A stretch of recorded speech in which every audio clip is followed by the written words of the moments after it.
400 సంవత్సరాల మౌనం. ఒక రక్షకుని స్వరం. యేసు పుట్టకముందు 400 సంవత్సరాలుగా దేవుడు మాట్లాడలేదు. ప్రవక్తల స్వరాలు ఆగిపోయాయి. ఆకాశం మౌనంగా మారింది. కాని భూమి మాత్రం నొప్పితో కేకలు వేస్తోంది. ఎటు చూసినా పాపం పెరిగింది. మనుషులకు మనశాంతి లేదు. కోపం, పగ, ఒక్కరినొకరు ద్వేషించుకోవడం. అన్నదమ్ములు శత్రువులయ్యారు. రక్తం నేలపై కారింది. ఎటు చూసినా చంపుకోవడం, ఏడుపులు, బాధలు. మనిషి గుండె చీకటిలో మునిగిపోయింది. ఈ మధ్యలో సామ్రాజ్యాలు పుట్టాయి, మరియు సామ్రాజ్యాలు కూలిపోయాయి. రాజ్యాలు మారాయి, మరియు రాజులు మారారు. కానీ మనిషి స్వభావం మారలేదు. ఆలయాల్లో బలులు కొనసాగాయి, దీపాలు వెలిగాయి. కానీ పాపం మాత్రం తొలగలేదు. శాస్త్రం ఉంది, కానీ జీవం లేదు. మరియు దేవునితో సంబంధం లేదు. ప్రార్థనలు ఆకాశానికి ఎగసాయి, సమాధానం మాత్రం రాలేదు. ఆశ మెల్లగా మసకబారింది. అయినా దేవుడు మౌనంగా ఉన్నాడు. అంటే ఆయన పని చేయడం మానేశాడని కాదు. ఈ 400 సంవత్సరాల నిశ్శబ్దంలోనే రక్షణ సిద్ధమవుతోంది. కాలం దేవుని చేతుల్లో పరిపూర్ణమవుతోంది. ఎందుకంటే ఇక దేవుడు ప్రవక్త ద్వారా కాదు, ధర్మశాస్త్రం ద్వారా కాదు, ఆయనే మనుష్యుడై ఈ లోకానికి రాబోతున్నాడు. యూదయ దేశం చూడండి.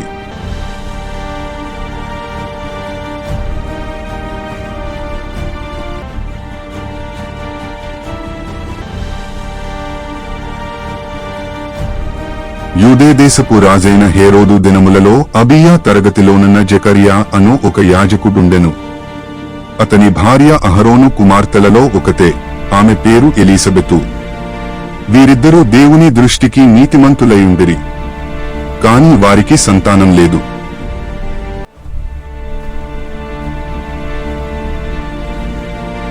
జకర్యా దేవాలయములో సేవ చేస్తుండగా ప్రభువు దూత అతనికి ప్రత్యక్షమై ఇలా చెప్పెను.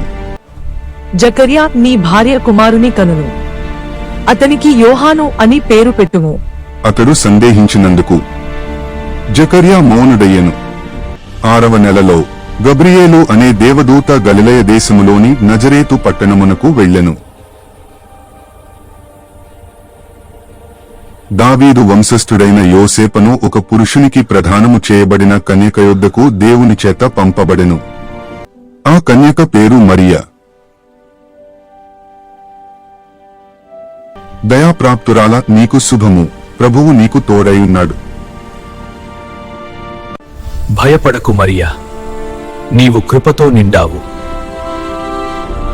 మరియా, భయపడకుము, దేవుని వలన నీవు కృప పొందితివి. ఇదిగో, నీవు గర్భము ధరించి కుమారుని కని ఆయనకు యేసు అను పేరు పెట్టుదువు. నేను పురుషుని ఎరుగనిదాననే, ఇదెలాగూ జరుగును. పరిశుద్ధాత్మ నీమీదికి వచ్చును, సర్వోన్నతుని శక్తి నిన్ను కమ్ముకొనును గనుక పుట్టబోవు శిశువు పరిశుద్ధుడై దేవుని కుమారుడనబడును. ప్రభువు దాసురాలను, నీ మాట చొప్పున నాకు జరుగునుగాక.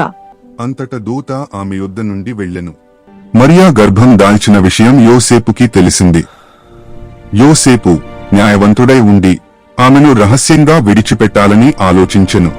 ప్రభువు దూత స్వప్నములో యోసేపుకి చెప్పెను, భయపడకుము, ఆమె గర్భములో కలిగినది పరిశుద్ధాత్మ వలన.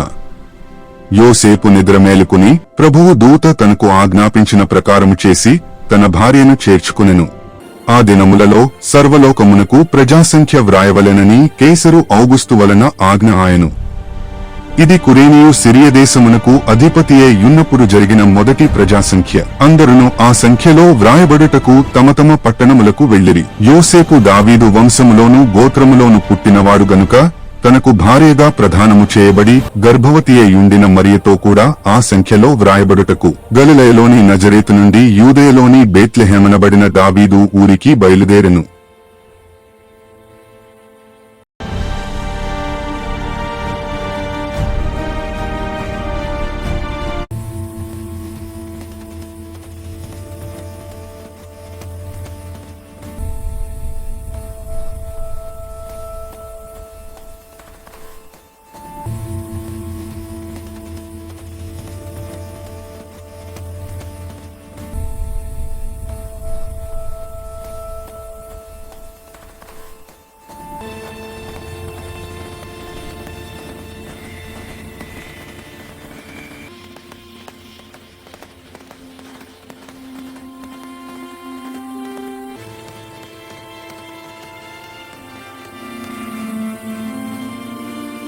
వారక్కడ ఉన్నప్పుడు ఆమె ప్రసవ దినములు నిండెను గనుక అతిథి మందిరములో వారికి చోటు లేదు.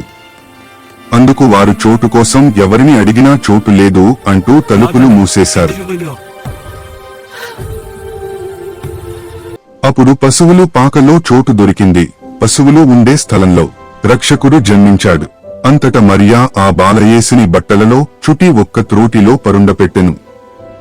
అదే రాత్రి పొలములలో గొల్లలు మందలను కాచుచుండిరి. ప్రభువు దూత వారికి ప్రత్యక్షమై వారితో చెప్పెను, భయపడకుడి, ఈ దినము మీ కొరకు రక్షకుడు పుట్టెను. గొల్లలు వచ్చి శిశువును చూచి దేవుని మహిమపరచిరి.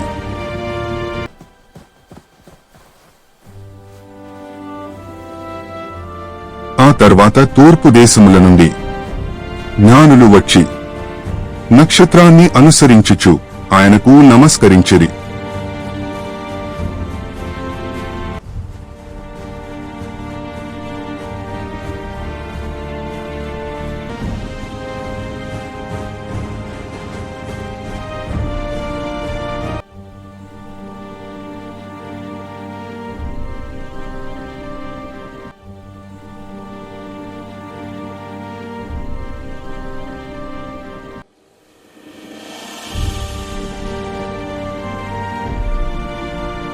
హెరోదు కుట్రలు చేశాడు, కాని దేవుని ప్రణాళిక ఆగలేదు. వారు ఈజిప్టుకు పారిపోయారు, తిరిగి నజరేతుకు వచ్చారు. ఇలా నెరవేరింది. వాక్యము మాంసమై మన మధ్య నివసించెను.